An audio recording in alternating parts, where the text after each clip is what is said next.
হজযাত্রায় পঞ্চম দিন শেষে মক্কায় পৌঁছেছেন 22,203 জন।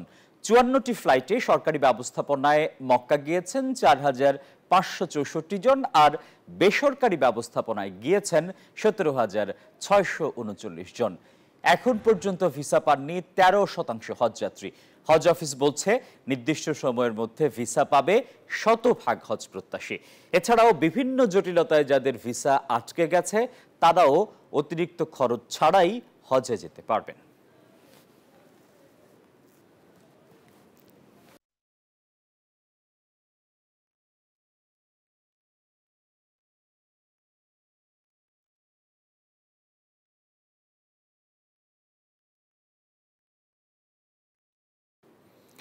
এ বিষয়ে আরো খবর জানাতে সরাসরি যুক্ত হচ্ছেন সহকর্মী মাসুদ সুমন।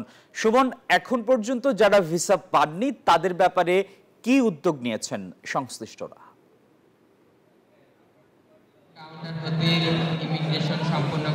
ধন্যবাদ টিপু, আপনাকে একটা সুখবর জানাই। আপনারা জানেন 5 দিনে যাদের ভিসা আটকে গিয়েছিল, প্রায় আমরা গত দিনও দেখেছি 13 জনের ভিসা আটকে গিয়েছিল, তাদের প্রত্যেকেই কিন্তু ভিসা পেয়েছেন, এমনটি কিন্তু হজ অফিস থেকে জানানো হয়েছে। এবং যারা এখনও ভিসা পাননি 13% হজ প্রত্যাশী যারা নিবন্ধন করেছেন, তারা প্রতিদিন কিন্তু সেই হারটি কমে আসছে, 2,000-3,000 করে কিন্তু ভিসা পাচ্ছেন। অর্থাৎ হজ অফিস বলছে যেহেতু এই ফ্লাইটটি প্রায় 1 তারিখ পর্যন্ত চলবে জুনের, সে পর্যন্ত সবাই ভিসা পাবে এমনটি আশ্বাস দিচ্ছেন। এবং যেহেতু জটিলতা ধীরে ধীরে কেটে যাচ্ছে, আপনারা জানেন এবার নতুন সফটওয়্যারে সকল নিবন্ধন হয়েছে, ফলে পুরাতন যে সফটওয়্যারে নিবন্ধন ছিল তার ফলে যে জটিলতাটি ছিল সেটি কিন্তু কেটে যাচ্ছে। আপনাদের আরেকটি বিষয় জানিয়ে রাখি, এখন পর্যন্ত কিন্তু 22,203 জন মক্কায় পৌঁছেছেন এবং আজও 8টি ফ্লাইট রয়েছে। 8টি ফ্লাইটে 3,311 জন এই ঢাকা থেকে মক্কার উদ্দেশ্যে রওনা দেবেন।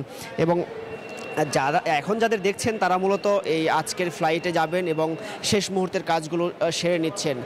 আমরা তাদের সাথে কথা বলেছি, এবার কিন্তু অনেকটা ভোগান্তিমুক্তভাবেই সুষ্ঠুভাবেই হজের এই ফ্লাইটগুলো পরিচালিত হচ্ছে, প্রত্যেকেই সন্তুষ্টি প্রকাশ করেছে। তবে কিছু জটিলতা রয়েছে, আমরা যেমনটি আজকে দেখেছি 8টি ফ্লাইটে, এখন পর্যন্ত বেশ কয়েকটি ফ্লাইটে কিন্তু দেখেছি 30% পর্যন্ত সিট খালি রয়েছে, বা ফলে এই যে খালি সিট নিয়ে বিমানগুলো যাচ্ছে শেষ পর্যায়ে গিয়ে কিন্তু এই টিকিট প্রাপ্তিতে কিছুটা জট বাঁধবে বা একটু সংকট তৈরি হবে, এমনটি কিন্তু শঙ্কা করছেন এই এজেন্সিগুলো এবং হজ অফিস। ফলে সেই জায়গা থেকে নতুন করে বিমানের সংখ্যা বৃদ্ধি সহ বেশ কিছু ফ্লাইট বাড়ানোর জন্য প্রস্তাব করা হয়েছে মন্ত্রণালয় থেকে, এমনটি জানানো হয়েছে হজ অফিস থেকে। বলছেন যে মাঝপথে বান্ডেল থাকলে প্রতি সেনমানিতে টাকা বাঁচবে।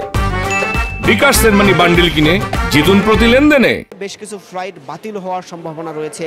আপনারা জানেন যে মদিনায় একটি নির্দিষ্ট সময় কিন্তু থাকার 9 দিনের থাকার একটি নিয়ম রয়েছে, এবং মক্কায়ও নির্দিষ্ট যে সময়ে থাকার একটি নিয়ম রয়েছে। সেইখানে দাঁড়িয়ে এই যারা আগে যাবেন সেক্ষেত্রে তাদের ক্ষেত্রে কিছুটা চাপ সময়ের পার্থক্যটা দাঁড়ায়, এবং সেই সময়টি খুব একটা তারা পান না, বা যারা পরে যান তাদের ক্ষেত্রেও মদিনায় থাকা নিয়ে সংকট তৈরি হয়। ফলে সবাই চাচ্ছেন, বেশিরভাগ যাত্রী চাচ্ছেন শেষের দিকে গিয়ে কাজগুলো সারতে, আগে যাওয়ার ক্ষেত্রে প্রতিবারই যেমনটি দেখি আমরা, ঠিক বিমানের চাপটি কিন্তু শেষে গিয়ে বাড়ে। ফলে যেই সংখ্যাটি করা হচ্ছে সেটি কিন্তু ধীরে ধীরে আরও বেশি বৃদ্ধি পাচ্ছে। বিমানের গতকালকে পর্যন্ত আমরা দেখেছি 11 তারিখে পর্যন্ত আপডেট দেওয়া রয়েছে এই হজের সফটওয়্যারে, সেখানে কিছু বিমানে কিন্তু আমরা সর্বোচ্চ 84% ফাঁকা সিট দেখেছি, এবং আমরা গতকালকেও দেখেছি সর্বোচ্চ 11%, বেশ কয়েকটি বিমানে ফাঁকা গিয়েছে। সেই জায়গা থেকে এটি নিয়ে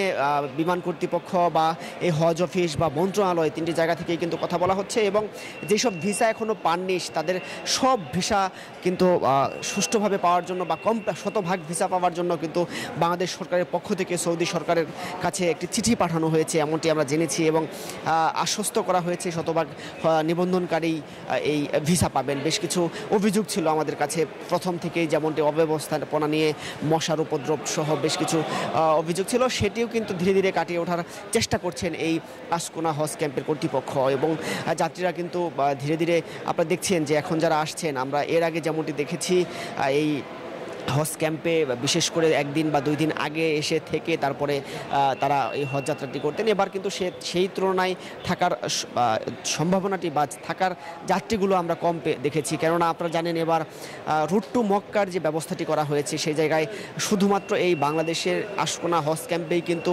বাংলাদেশ এবং সৌদি আরব 2 দেশের ঠিক যত কার্যক্রম রয়েছে, ইমিগ্রেশনের যত কার্যক্রম রয়েছে সব কিন্তু এখানেই সেরে নিচ্ছেন।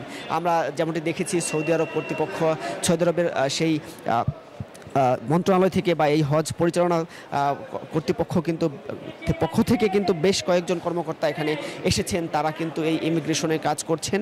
ফলে এই আশকোনা হজ ক্যাম্প থেকে যারা বের হয়ে যাবেন, অর্থাৎ এইখানে ইমিগ্রেশনটি শেষ করে যারা বাসে উঠছেন তারা সরাসরি বিমানে উঠে যাবেন এবং সেই জায়গা থেকে সৌদি আরবে গিয়ে বা মক্কায় গিয়ে সরাসরি তারা মক্কায় চলে যাবেন।